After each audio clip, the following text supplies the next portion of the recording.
Irmãos queridos, louvado seja Deus. Eu quero hoje trazer uma das parábolas do rei. São 3 parábolas do rei, a exemplo de Mateus capítulo 13, que traz 7 parábolas do reino. Aqui eu tenho 3 parábolas do rei. Foram contadas por Jesus na Judéia. E é interessante, ao observarmos uma parábola ou qualquer outro assunto bíblico, fazermos as seguintes indagações: quem, onde e quando. Ao determinar quem falou, onde falou e por que falou, ou quando falou, você não corre o risco de fazer uma interpretação equivocada. Ao analisar muito bem o seu contexto, nós descobrimos os motivos pelos quais a narrativa foi desenvolvida. Aqui estamos na Judéia, na fase mais final do ministério de Cristo, onde se desemboca uma grande perseguição.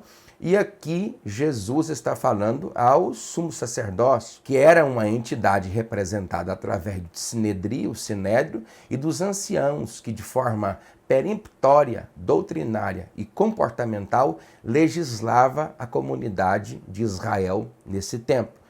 É interessante descobrirmos também uma distância de raciocínio entre Mateus capítulo 13, onde temos 7 parábolas do reino dos céus, com Mateus capítulo 20 e 21 e 22, que é quando ele começa a desenvolver estilos de mensagens que prometem sanar as dúvidas daqueles que se proclamavam os benfeitores de Israel.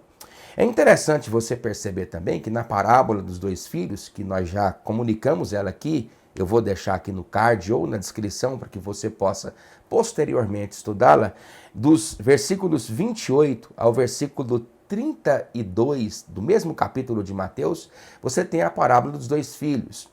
Dos versículos 33 até o versículo 46, a parábola dos maus trabalhadores, que é exatamente essa parábola que vamos estudar.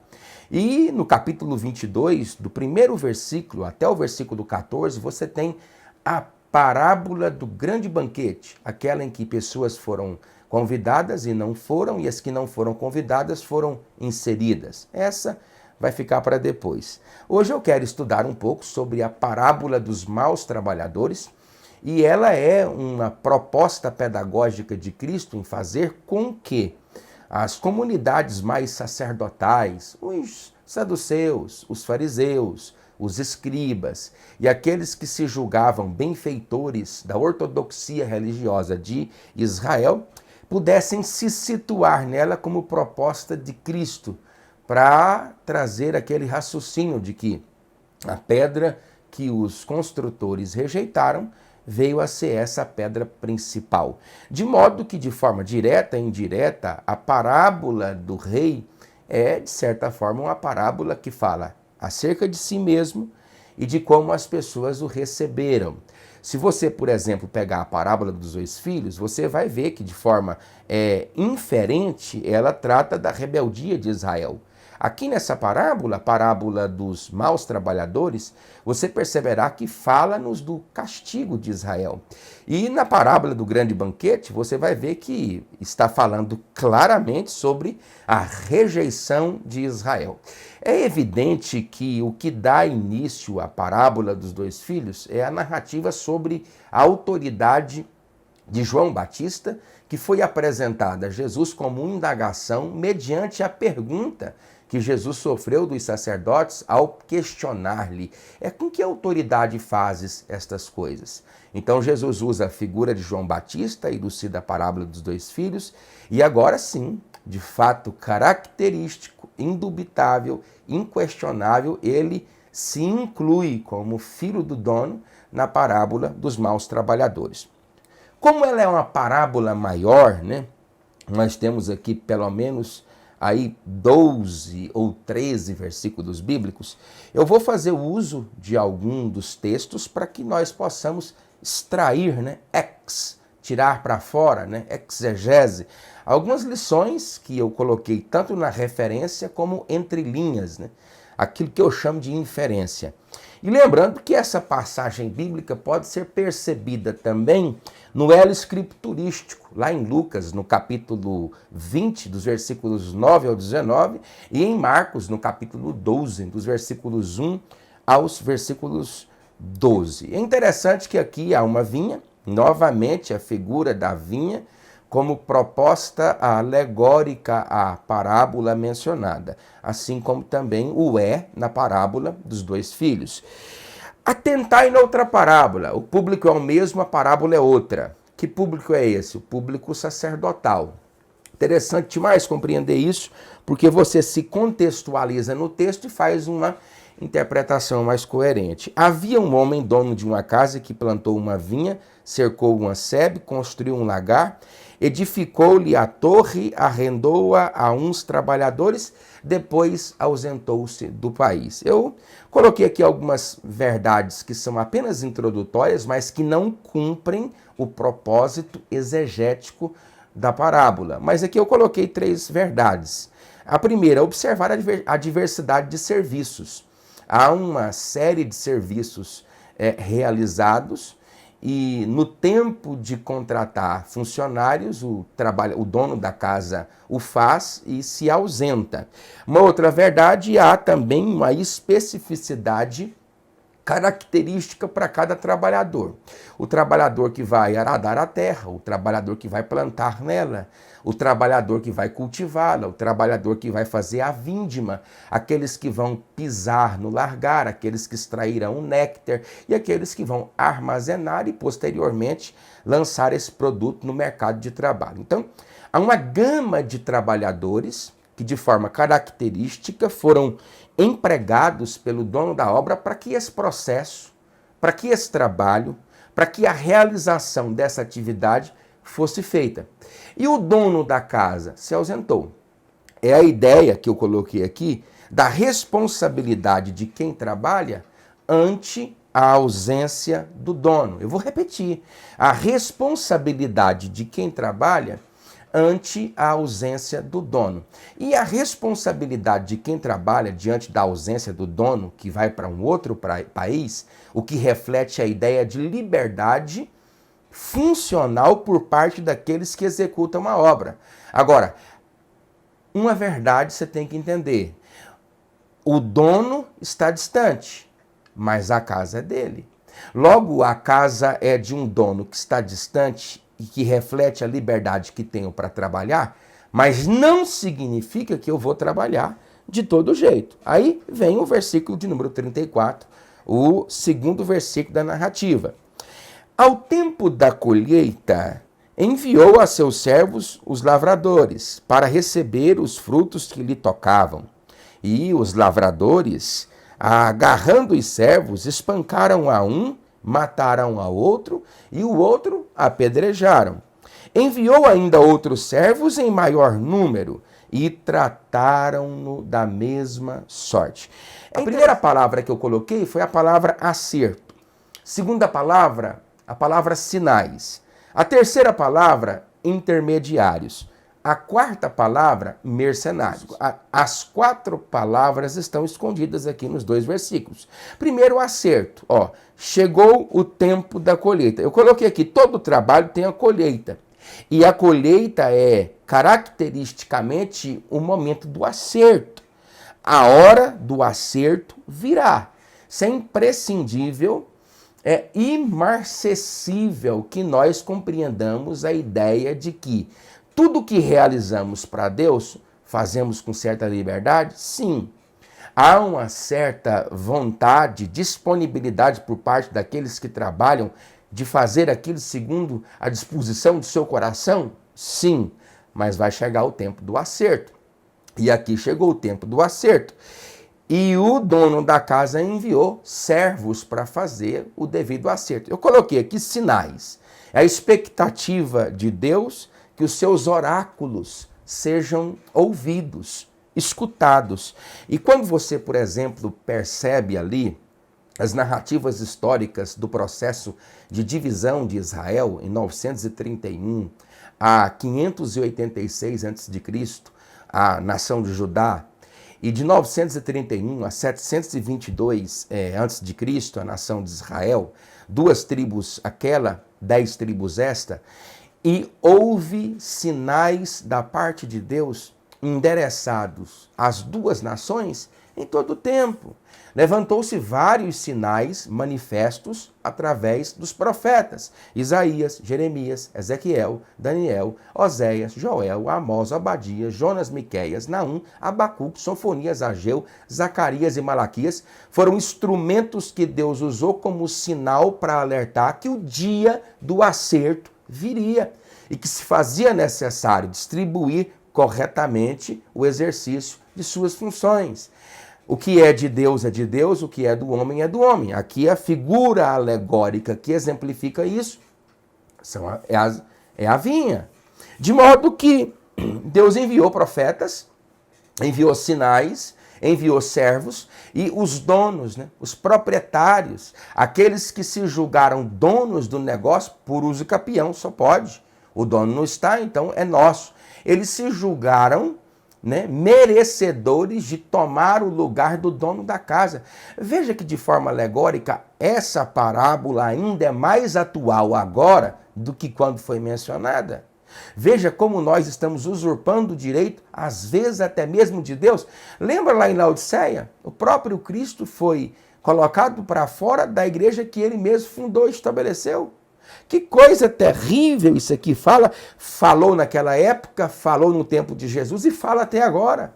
E ele envia sinais. E os sinais servem para consubstanciar de forma comportamental e doutrinária os reis que governaram as duas casas. E praticamente os sinais não foram suficientes para fazer com que houvesse uma distribuição correta de valores. Está aqui na parábola. Uma outra palavra que eu coloquei aqui é intermediários. Profetas supracomissionados por Deus nos tempos veterotestamentários. Aqui, ó. Olha aqui. Veja que Jesus, ele é o palco central. Ele é chave hermenêutica na parábola. Ele é a figura do filho enviado pelo pai para redimir a vinha, para poder colocar as suas coisas no devido lugar. Só que para elucidar a permanência do filho, enviaram sinais. E os sinais foram descartados. Descartados não. Foram rejeitados, foram mortos, foram humilhados, colocados de lado. Eu coloquei aqui uma palavra interessantíssima. Ó. Olha quem administrava essa vinha. Mercenários. Ó. Os meieiros eram perversos, patifes, desonestos e cruéis. Isso aqui é uma sólida representatividade da parábola do bom pastor.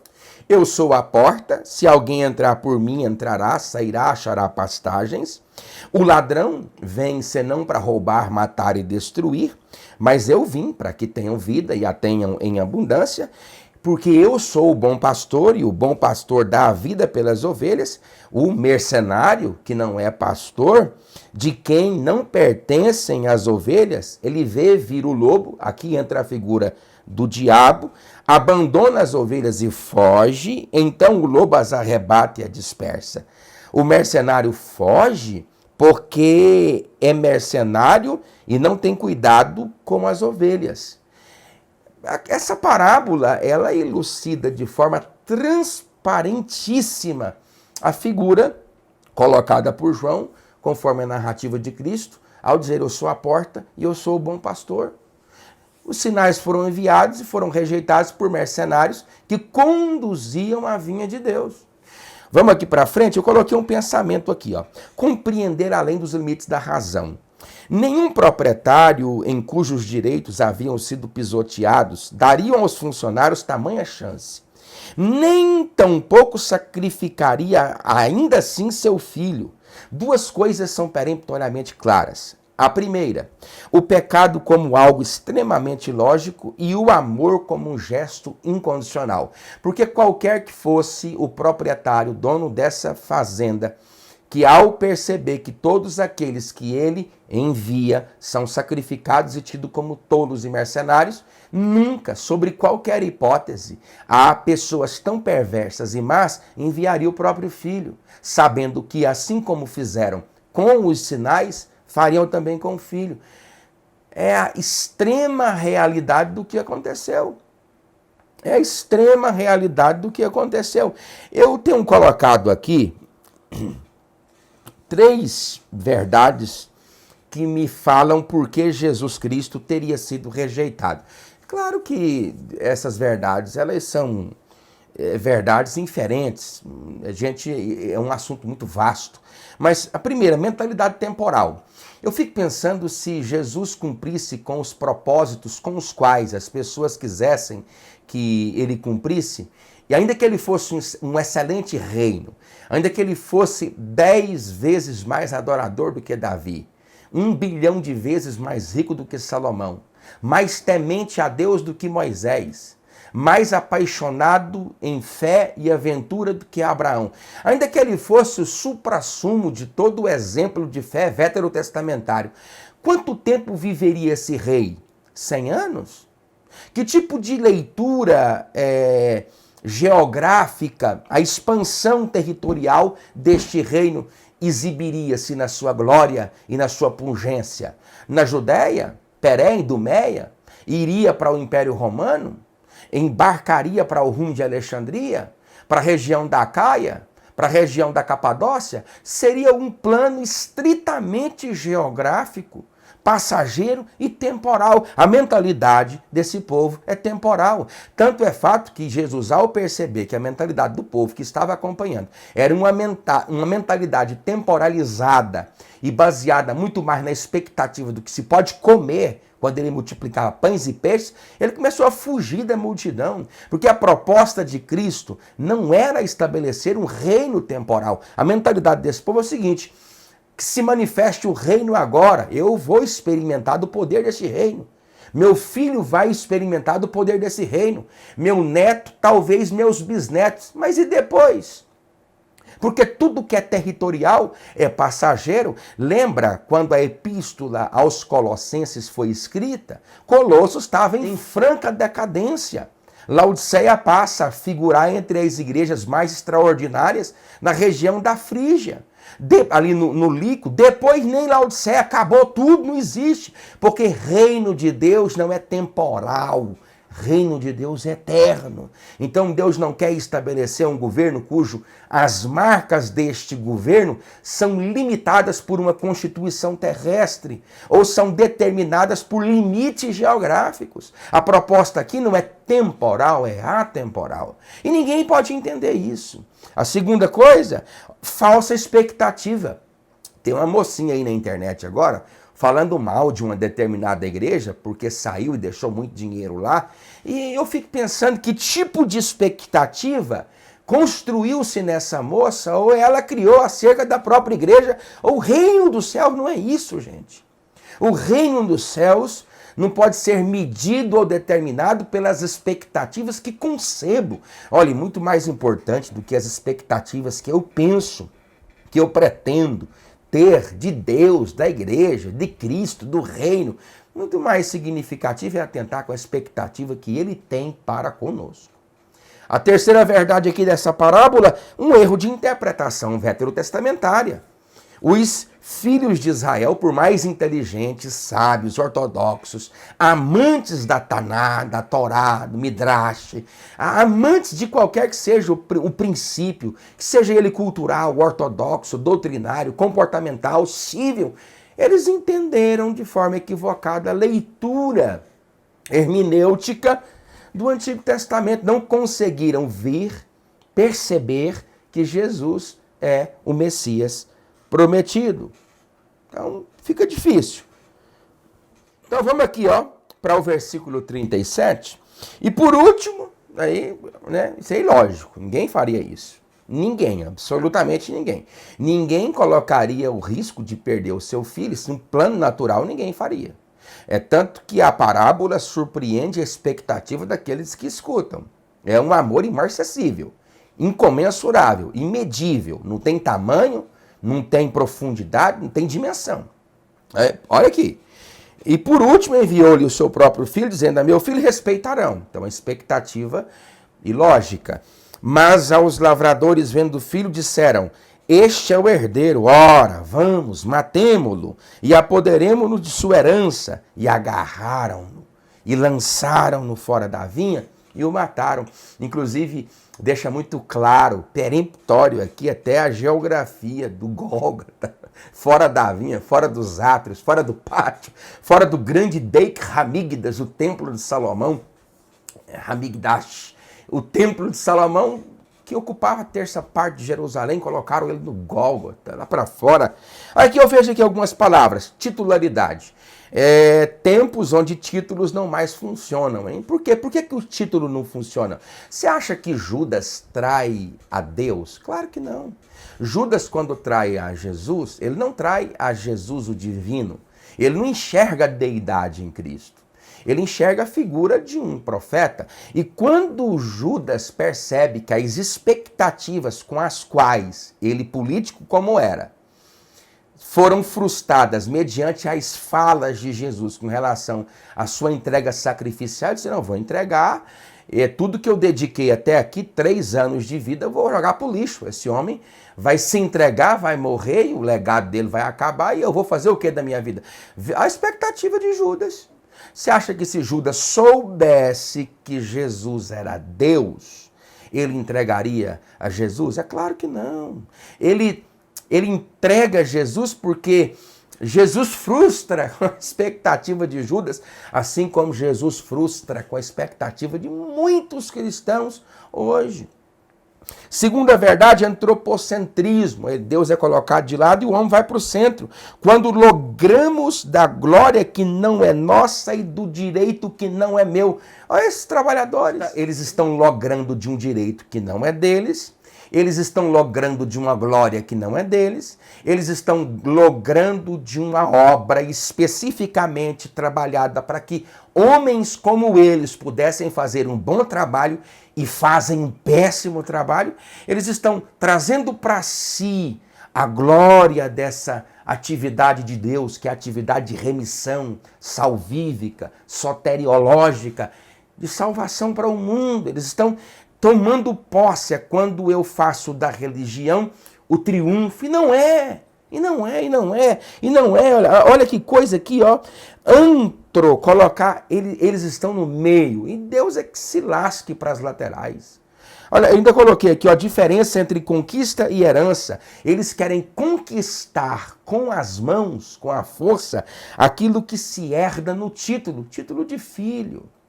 Uma outra palavra aqui, premeditação. Eles premeditaram a morte. Lembra? Olha aqui, ó o versículo 45. Aos principais sacerdotes e fariseus, ouvindo estas parábolas, no plural, aqui eles já tinham ouvido 2, eu não sei se elas estão cronologicamente colocadas dentro do seu contexto, porque foram 3 parábolas, uma fala sobre a rebeldia de Israel, a outra fala sobre o castigo de Israel, que é essa, e a outra fala da rejeição de Israel. Eles ouviram essas palavras, essas parábolas, e se retiraram e procuravam a forma de prendê-lo e matá-lo.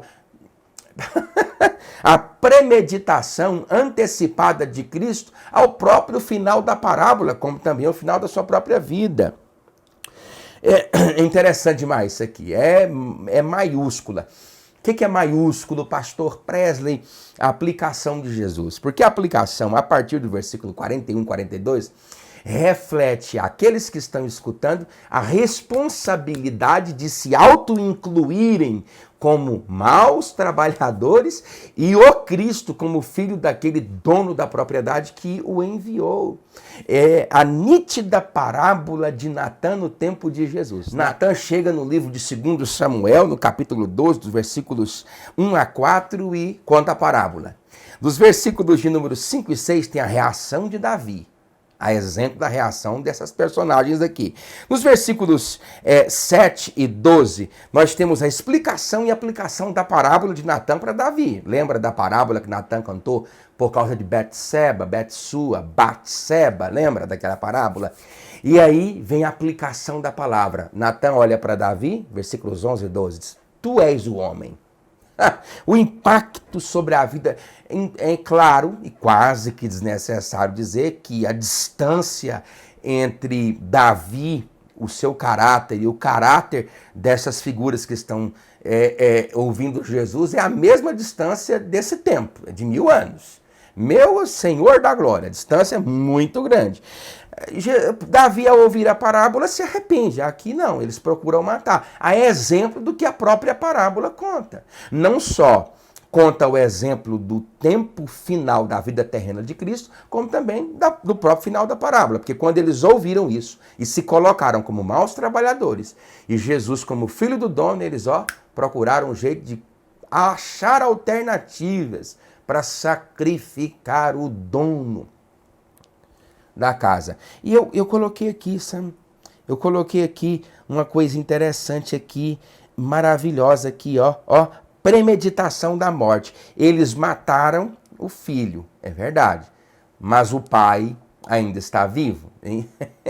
O pai está vivo e virá com fervor e com furor. Aí vamos para o versículo 41, 39b aí, Quando, pois, vier o Senhor da vinha, o que farão a esses trabalhadores? A pergunta.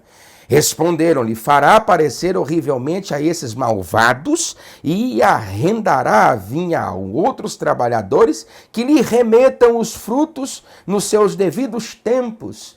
Perguntou, olha aí a figura dos gentios entrando aqui na história do reino de Deus, na história do plano da salvação. Perguntou-lhe Jesus, nunca lestes as Escrituras? A pedra que os construtores rejeitaram veio a ser esta, a pedra principal, angular. Isto procede do Senhor e é maravilhoso aos nossos olhos. Jesus, ele é tido como pedra, né? Em várias passagens da Bíblia. Para Israel, pedra de tropeço. Isaías capítulo 8, versículo 14. Para a igreja, pedra de esquina, pedra fundamental, pedra angular. Efésios capítulo 2, versículos 20 e 22. Para as nações que rejeitam ao Senhor como único e suficiente Salvador, ele é pedra de grande aflição. Está lá em Daniel capítulo 2, versículos 34. Portanto vos digo que o reino dos céus, ou de Deus, será tirado de vós e será entregue a um povo que lhe produza os respectivos frutos. Eu coloquei aqui, sublinhei aqui, a comissão dos gentios. É aqui que tu entra, brasileiro. É aqui que nós entramos. Todo aquele que cair sobre essa pedra, eu gosto de pedra porque pedra fala sobre fundamento, né? Ficará em pedaços. E aquele sobre quem ela cair será reduzido ao pó. Aí eu coloquei algumas coisas que vêm surgindo como proposta de reino e que quando cai nesse fundamento, eu fiz essa aplicação aqui porque é interessante aproveitar para dar uma puxada. Porque tem muito movimento aí na web. Muito movimento aí, que você pensa assim, nossa, isso é um fundamento. Não é a hora que cai em cima do fundamento, filho, despedaça. E se o fundamento cair em cima, como não tem estrutura de rocha, é esmagalhado, é derrubado, é despedaçado, é desfragmentado, sem consistência, fundamento que não se sustenta. Eu coloquei aqui, né? Eu vou aproveitar. Teologia rasa, frágil, sem vida, te levanta do chão, mas não te coloca de joelho, coloca muito você em você mesmo. E se na verdade você não morrer, ele não nasce, ele precisa nascer. E eu preciso morrer. O conceito de corban, na presença de Deus, alguém tem que morrer e tem que ser nós. Tudo é sombra, ele é realidade, tudo é passageiro. Deus, o Senhor em Cristo, é eterno. Os principais sacerdotes e fariseus, ouvindo essas parábolas, entenderam que era a respeito deles que Jesus falava. E conquanto buscassem prendê-lo, temeram as multidões, porque está no plural aqui, né? O consideravam profeta. Mateus, capítulo 21, versículos 33 aos versículos 46. É interessante demais você, na sua casa, ler Isaías, capítulo 28, versículo 16, Atos dos Apóstolos, capítulo 4, versículo 11 e 12, e a carta de Paulo aos Romanos, capítulo 9, versículos 33, que aqui você vai ver essa proposta soteriológica de Deus nessa grande vinha.